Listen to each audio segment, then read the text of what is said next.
കണ്ട, ഇത് ഇന്നലെ മാമൻ ചൂണ്ടയിട്ടപ്പോൾ കിട്ടിയ മീനാണ്. അപ്പം നമ്മൾ ഇന്ന് ഇതിനെ കറി വെക്കാൻ പോവുകയാണ്. പിലോപ്പിയാണ് സാധനം, പുഴയിൽ നിന്ന് കിട്ടിയതാട്ടോ. അപ്പം നമുക്ക് കറി വെക്കാവേ.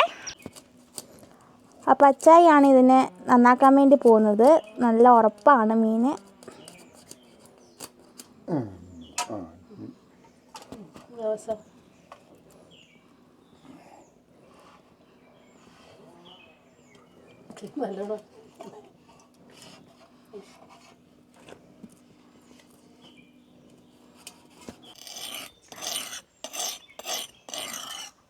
അച്ചായി മീൻ നന്നാക്കുന്ന സമയം കൊണ്ട് അച്ചമ്മ മീൻ മുറിക്കാനുള്ള കത്തി തേച്ച് മുറിച്ച് കൂട്ടുവാണ്. പിലോപ്പിൻ്റെ തോലിന് കട്ടി കൂടുതലായതുകൊണ്ട് നമുക്കത് ചാരം കൂട്ടിയിട്ട് വേണം വലിക്കാൻ, എന്നാലേ അത് കിട്ടത്തുള്ളൂ. ചാരത്തിൽ കൈ മുക്കിയിട്ട് വലിച്ചാൽ അതിൻ്റെ തോല് എളുപ്പത്തിൽ പറിച്ചെടുക്കാൻ പറ്റും. അച്ചായി ആഞ്ഞ് ശ്രമിക്കുന്നുണ്ട് അതിൻ്റെ തോല് പറിക്കാൻ വേണ്ടിയിട്ട്. അത്യാവശ്യം നല്ല ബലം കൊടുക്കണം.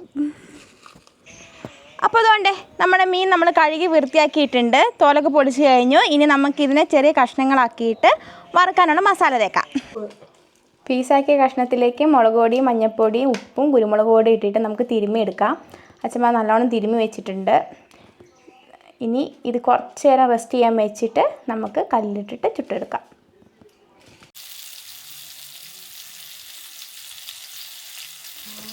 അങ്ങനെ ഫൈനലി നമ്മുടെ മീൻ വറുത്തതായിട്ടുണ്ട്. ഇനി ഇത് കൂട്ടിയിട്ട് ഉച്ചത്തെ ചോറ് കഴിക്കണം.